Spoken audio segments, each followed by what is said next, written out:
UGC வரைவு அறிக்கையை திரும்ப பெற வலியுறுத்தி இந்திய மாணவர் சங்கத்தினர் சென்னை நுங்கம்பாக்கம் சாஸ்திரி பவனை முற்றுகையிட்டு போராட்டத்தில் ஈடுபட்டு வருகின்றனர். இதுகுறித்த கூடுதல் தகவலை செய்தியாளர் சசிதரன் வழங்கிட கேட்கலாம். சசிதரன், கூடுதல் விவரங்களை விவரிங்க.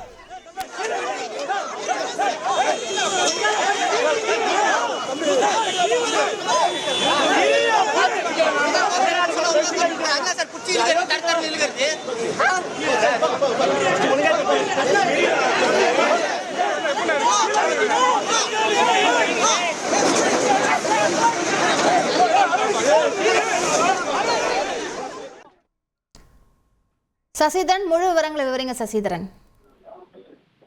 இந்திய மாணவர் சங்கம் சார்பில் யுஜிசி வரைவு அறிக்கையை திரும்ப பெற வலியுறுத்தி சென்னை நுங்கம்பாக்கத்தில் இருக்க சாஸ்திரி பவன் அலுவலகத்தை முற்றுகையிட்டு ஆர்ப்பாட்டத்தில் ஈடுபட மாணவர்கள் வருகை தந்துள்ளனர். உடனடியாக போலீசார் அவர்களை தடுத்து பேரிகார்டுகளை அமைத்து போராட்டத்தில் ஈடுபடுவது அவர் எச்சரிக்கின்றனர். இருந்த போதிலும் அவர்கள் நுங்கம்பாக்கம் அலுவலகத்தை முற்றுகையிட முயன்றதை அடுத்து தனியார் திருமண மண்டபத்தில் அடைத்து வைத்திருக்கிறார்கள். போராட்டத்தில் ஈடுபட்ட அனைவரையும் கைது செய்து பேருந்துகள் மூலம் அழைத்து சென்று தனியார் திருமண மண்டபத்தில் அடைத்து வைத்திருக்கிறார்கள். விவரங்களுக்கு நன்றி சசிதரன். செய்திகளை உடனுக்குடன் தெரிந்து கொள்ள உடனே சப்ஸ்கிரைப் பண்ணுங்க.